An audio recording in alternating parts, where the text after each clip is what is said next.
Good day, everyone, especially to you, Ma'am Odessa. We are the Group 3, and now we're going to discuss all about the aesthetics, the philosophy of art, and beauty. The coverage topics of these lessons are the field of aesthetics, aesthetic terms, hierarchy of beauty, the Filipino aesthetic worldview, and lastly, labas and loob as an aesthetic concept. Good day, everyone. It's me, Marielle. Today, we'll be discussing one of the fascinating fields of art appreciation, aesthetics, the philosophy of art and beauty. We often use the term aesthetic casually, like when we see someone wearing cool clothes, maybe in a bag style or Korean style. But today, we'll be diving into the deeper meaning of aesthetics, exploring the philosophy behind art and beauty. There are many topics we could cover in this lesson, but I'll introduce you to the field of aesthetics itself. So, the word aesthetic comes from the Greek word aesthesis, meaning sensory conception. Did you know that the word aesthetic was first used by Alexander Baumgarten? He defined it as the science of sensory conception. He saw aesthetics as a realm of concrete knowledge, distinct from abstract knowledge, where content is communicated through sensory forms. Aesthetics is the philosophy of beauty and art. It's a theory about ultimate reality of things, and it's about how we see and appreciate beauty. So, art is the creation and appreciation of beauty. It is a man-made or human-made objects. It could be paintings, poems, and other form of art. This is by the artist's creativity. By art, a spectator with artist's taste, anything that value that delights, it is distinguished from nature. So now, let's observe the false mirror. The false mirror. This painting by Margaret based on the concept of aesthetics that was discussed. How do you perceive the painting? What does it communicate to you? Do you think it's beautiful? Why do you think so? Why not? Does the title imply? Why do you think? Next, let's explore beauty by comparing subject versus object. So, there are two primary perspectives on beauty within aesthetics. First is the object. From this perspective, beauty is in the eye of the beholder. It's subjective, meaning that each individual may have their own unique interpretation of what is beauty. Next is the object. This perspective suggests that beauty exists objectively in the thing itself. So, it's seen by the thing or object itself. So, now let's discuss the three divisions of aesthetics. Aesthetics can be broadly divided into three main areas. First is the theory of beauty. This explores the nature of beautiful things, attempting to define what constitutes beauty and how it is perceived. Second is the theory of art. This focuses on the essence of art, examining the creative process, the role of the artist, and the ways in which art is valued and appreciated. Last is the theory of art criticism. This involves the evaluation of artworks. and there is a certain criteria to use to judge a certain artworks. So next is, let's dig deeper of what art criticism means by analyzing Mag-ina by Ben Cabreras. So based on the picture, or based on the what you see, let's break down or apply the question we have you have read, or you see. How do you perceive the painting? What does it communicate to you? Do you think it's beautiful? Why do you think so? Why not? What does the title Mag-ina implied? So, by answering this question, you see that you are digging deeper of what art criticism truly means. So, is this painting art, or what? Or why? So, these questions delves or help us to understand the essence of art, or what is art criticism means. So, is the art great? So, as you answer, or in Bisaya term, muni-muni, of what is art criticism. Now, according to Octavio Paz, a renowned Mexican poet and essayist, famously stated, art is an invention of aesthetics, which in turn is an invention of philosophers. What we call art is a game. This statement highlights the philosophical nature of art and aesthetics. Art, according to Paz, is a product of aesthetic thought, a game played by artists and viewers within the framework of aesthetic principles. So last, let's categorize or let's explore the categorize of value. Aesthetics also explores how we value things, while logic focuses on true and falsehood, and ethics on good and bad. Aesthetics deals with the categories of beauty and ugly. These categories reflects on subjective and often complex responses to the world around us. So, that is the field of aesthetics, and God bless us all. So, aesthetic terms. First is the sublime. The experience of overwhelming power. The viewer feels obliterated by the vastness of power of the object viewed, until the viewer finds a means of identifying him or herself with something even greater than the object viewed. One can look at the mountain and feel dwarfed to the point of insignificant until one imagines a god or a way of gaining perspective that made the mountain. So the feeling of being overwhelmed by something vast and powerful, such as the mountain, which makes the viewer feel small and insignificant. However, the viewer regains a sense of identity or meaning by imagining or connecting with something even greater, like a divine force or the creator of the mountain.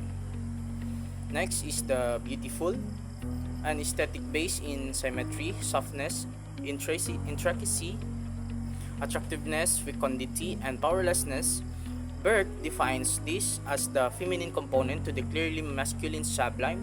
If sublimity is that which overwhelms us with its power. Then beauty is that which overwhelms us with its need to be protected. So the beauty is an aesthetic characterized by qualities like symmetry, delicacy, and attractiveness, which evoke a sense of protection and nurturing. Burke contrasts this with the sublime, which is powerful and inspiring, suggesting beauty represents a feminine counterpart invoking care rather than being overwhelming with strength. Next is the picturesque, an aesthetic derived from idealized landscape painting with crags, flaring and blasted trees, a torrent or winding streams, ruins, and perhaps a quiet cottage and cart, with contrasting light and shadow, considered in the period as the aesthetic mean between Burke's sublime and beautiful. The big seller of the picturesque was William Gilpin, who conducted tours to admire it.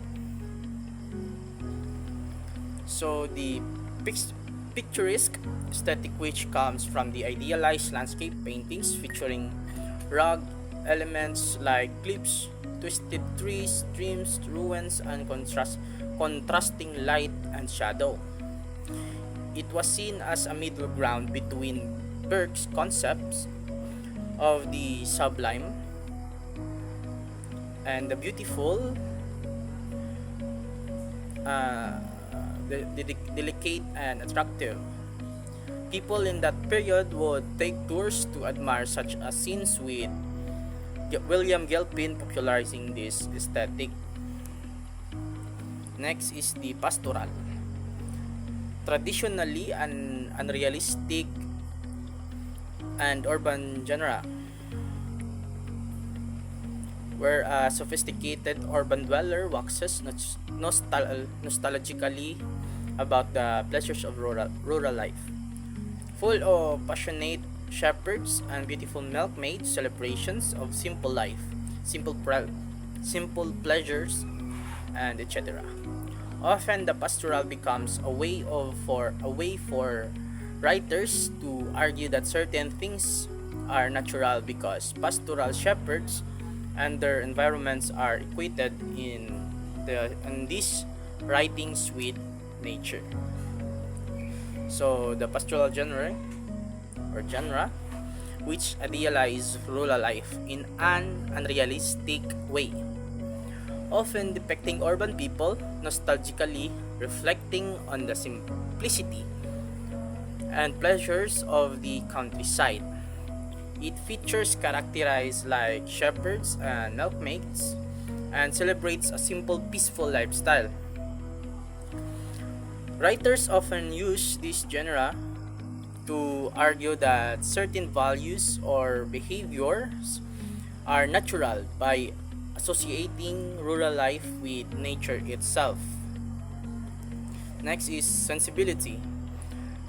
The capacity to feel sensitivity to emotion in the late 18th century, the capacity to feel deeply and to distinguish between fine gradations of feeling.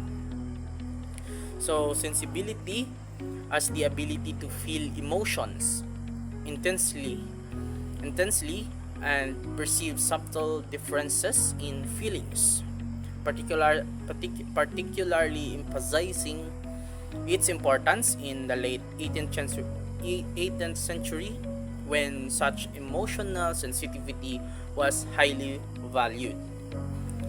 The last is the Gothic. It is full of chivalric fantasy characterized by its cultural nostalgia, a fascination with the unmodern, the uncivilized, the irrational, articulated in its fascination with haunted abbeys, castles, superstition, religion, and aestheticized violence. Also, a fascination with the temporal trace, the epitaphs, the path, the ruin, where the lost past is represented in sublime terms through geological time and decay. So the Gothic, as a genre, rich in chivalric fantasy and cultural nostalgia, emphasizing its interest in the unmodern, irrational aspects of life. This is reflected in themes like haunted places, superstition, religion, and violence. It also highlights a preoccupation with remnants of the past, such as ruins and epitaphs, showcasing the beauty of the decay and the passage of time. Next, we're going to tackle about the hierarchy of beauty, which is 14 degrees of aesthetic values. So firstly, we start at the lower section, which has been categorized into ugly. So number 1, we have being pathetic or purely glooms. Next, we have rustic or glooms and awes. And number 3, perverse, glooms and impresses. Number 4, poignant, glooms and attracts. Glooms but it attracts. And next is bizarre, glooms that entertains. And number 6, being horrible or glooms and saddens. 7, we have being scary or glooms and fears. Next, we go to the next sector, which is the beauty. So it starts from the 8, we have being terrible or having delights and fears. Number 9, we have being comic or delights that entertains. Number 11, we have charming or being delights that attracts.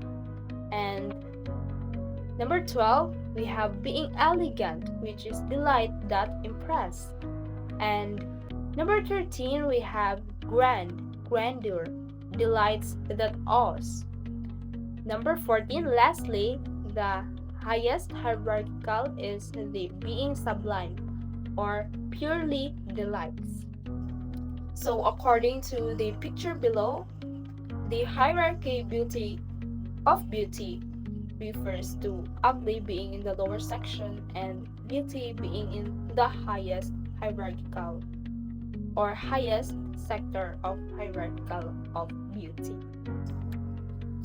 So after we reviewed the 14 degrees of aesthetic values on the previous page, as an exercises on your mind, you can judge these artworks based on the degree of the aesthetic values on the previous page. And also, it is based on your perception on how you view the concept of being ugly and being beautiful. So for example, we have the Munch or the Scream in 1893 painting. Next, we have the actor Rene Requestas. And we also have the Sautain or the Carcass of Beef painting in 1925. The Lady Victoria by Sue Halstenberg, and Mad Woman by Sautain on 1922, and Bernina Ecstasy of St. Therese in 1592. And now, let's move on to the Filipino aesthetic worldview. So the traditional Filipino aesthetics value simplicity, harmony, and balance, with an appreciation for natural beauty and craftsmanship. This worldview is reflected in various aspects of Filipino art, architecture, music, cuisine, and our daily life.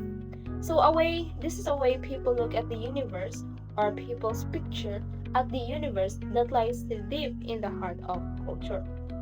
So the Filipino aesthetic worldview, or the Filipinos are known for their having the beautiful personhood, or known as in Tagalog, ang magandang pagkatao. So it has been categorized into two, which is the Kovar, which is ang pagkataong Filipino, and the concepts of labas and loob. Next is the Hokano, or Filipino aesthetic worldview. So next we have the dimensions of the Filipino worldview. Number one, we have the natural dimension, or this relates to how Filipinos view nature in their relationship with the environment. This is often shaped by beliefs in nature, spirits, and harmony with the natural world. So, for example, the indigenous people, specifically the Negritos, which they have religious beliefs on, in Tagalog, it is called mga anito or natural spirits. So next is we have the biological dimension, which centers on the physical aspects of human life, including health, reproduction, and survival instincts. Next, we have the communal dimension that reflects the importance of community and collective identity, where family and community ties are deeply valued. This pertains to some traditional beliefs also, or family and community ties. So next we have the social dimension that focuses on social relationships, hierarchy, interaction within society such as respect for authority, elders, and societal roles. Next we have the normative dimension. This involves the norms and standards that govern behavior within Filipino culture, including social rules and traditions. Next, we have the ethical dimension that pertains to what is considered right or wrong in the culture. This includes principles of honesty, fairness, and justice. Next, we have the moral dimension that is closely linked to ethics. So, from the word moral, it is connected to ethics. So, it deals with moral values and responsibilities that guide the Filipino behavior. So, it is often influenced by somewhat religion. So next is theological dimension, which is concerns the sense of purpose or goal-oriented aspects of life, where actions are guided by a desire to achieve certain ends. And lastly, the ideological dimension that focuses on the beliefs and ideologies that shape the Filipino thinking, it includes political, religious, and their cultural ideologies.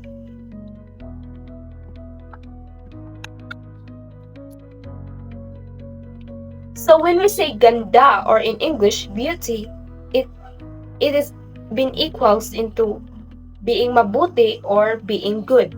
So in the term ganda or beauty, this is the primary Filipino aesthetic term, or the sum total of katangian or traits. This of anything that gives the highest pleasure to our senses. So it is a relative term since it's used to defend judgment of the beholder. So when it is applied to a person, ganda or beauty involves both physical appearance or ayos and pag-uugali o social character. So ganda or beauty is then about the totality of the person, or both of his pagkataong panlabas or physical appearance and his or her pagkataong panloob or social behavior. So ganda or beauty and good or buti, mabuti, are interchangeable terms, so that whatever is maganda is also mabuti. So this aesthetic taste, beauty, also involves moral judgment or mabuti. So in estetika ng pagkataong Pilipino, or aesthetics of Filipino personhood, we have the worldview, which is a way that people look at the universe, or people's picture of the universe that lies deep into heart of culture. Next, we have the culture. So this is a system of symbols and meanings that people use to organize their ideas, which they express through language. And also culture reflects on what we do in everyday lives, in our everyday living. Next, we have the language that contains words that carries our culture. So the analysis of the meanings of words in a language is the analysis of the form of culture on which lies people's worldview. So when we say maayos o pagkataong panlabas, or in English, beautiful physical appearance, and mabuti ang ugali or pagkataong panloob, or in English, good social behavior, is pagkataong maganda sa pareho sa labas at loob, or beautiful personhood, is equal to being a person with having kanais-nais or desirable and valuable. So, let's move on to the organizational chart of ganda or beauty being categorized. So, ganda is also categorized into being dilag or gorgeousness. This is a beauty that is overwhelming. And also, dilag has been categorized into being grandeur or marangya. This display of beauty in appearance, in speech, and action. Also, dingal or having magnificence. This gorgeous display of beauty in cosmetics, jewelry, or attire. Also, mainam or goodness. This pertains to masculine attributes of handsomeness as being makisig or proportioned, and gilas or symmetry. Next is we have the being alindog or charm. This feminine attributes of being attractive, and malambing or affectionate, that is in the behavior and ways of speaking. Wholesomeness in the appearance or act that draws the attention or perceiver. And the charm of being gentle and docile is being maamo or gentleness. Next, we have the marikit or being having a loveliness. So this form of beauty that glows is also termed as makinang or radiance. And under the radiance it is also synonymous to kintab, or it also means radiance. So sparkling beauty like enthusiasm or excitement. Next is synonymous to ningning or luster. So this is kinang, ningning, makintab, and luminingning, all refers to glittering beauty. So let's move on to the phenomenon of beauty or maganda. So as an effective phenomenon, beauty is judged in terms of the emotion or the sentiment that evokes from the perceiver. So for example, nakakabighani or beauty that evokes desirability, nakakaakit or beauty that attracts, nakakatawag ng pansin or beauty that calls attention. As behavioral and ethical phenomenon, beauty is judged in terms of action, public appearance, or human relation or ugali. So for example, beauty of being mahinhin, or this means it is coy, dainty, and very demure. Next is being mabait, or beauty that it is good-natured and considerate. Next is magalang, it is respectful or polite. So as an olfactory sense phenomenon, beauty is judged through scent or sense of smell. So from the word olfactory, it refers to scent or sense of smell. So for example is nananatili o namamalagi. So this beauty makes its presence felt, or that person is amoy bagong ligo, like that. So next is malinis, or it smells or smells clean, or that malinis siya haplusin or amoy malinis. And next is sariwa, or it smells or feels fresh. This pertains to, or for example is that person is amoy sariwa, or something like amoy pinipig, like that. And next is as physical phenomenon, or beauty that is judged as a concrete entity with physical attributes. So this what we perceive in our eyes, so yung nakikita natin. So let's say makinis ang balat, or having a smooth skin. So beauty is termed as something na maamo ang mukha, or having gentle or docile face. Matipuno ang katawan, healthy body, and matikas ang tindig.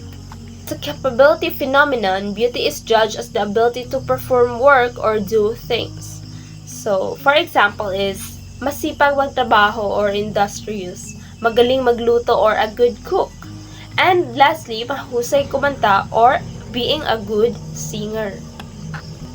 So these are some of Fernando Amarsol paintings that features Filipina beauty. So firstly, we have the Dalagang Bukid, the Mistiza, and Maiden in a Stream. Labas and loob are aesthetic concepts rooted in Filipino culture, often used to describe the duality of outward appearance and inner essence. Labas refers to the visible, external aspects of things including physical appearance, surface actions, and expressions. It is what people can observe or perceive directly. Labas is not inherently good or bad. It is simply visible aspect of a person or thing. However, it is important to recognize that labas can be misleading. What someone presents to the world might not reflect their true inner self. Then, loob refers to the inner self, emotions, intentions, and the core essence of a person or thing. It reflects deeper truths, values, and feelings which may not always be immediately visible. Loob is often considered more important than labas. It reflects the true nature of a person, and it's ultimately what shapes their relationships and their impact on the world. While labas and loob are distinct concepts, they are not mutually exclusive. They are intertwined and influence each other. A person's labas can sometimes reflect their loob, but not always. For example, someone who is genuinely kind might also have a warm and inviting demeanor. However, someone who is outwardly charming might be hiding a manipulative nature. Understanding labas and loob is crucial for navigating relationships and interactions in Filipino culture. It allows for a deeper understanding and people and more nuanced appreciation of their complexities. So this wrap up our report all about the aesthetics, the philosophy of art and beauty. This has been Group 3 and thank you so much for listening. I hope you learned a lot from our lessons.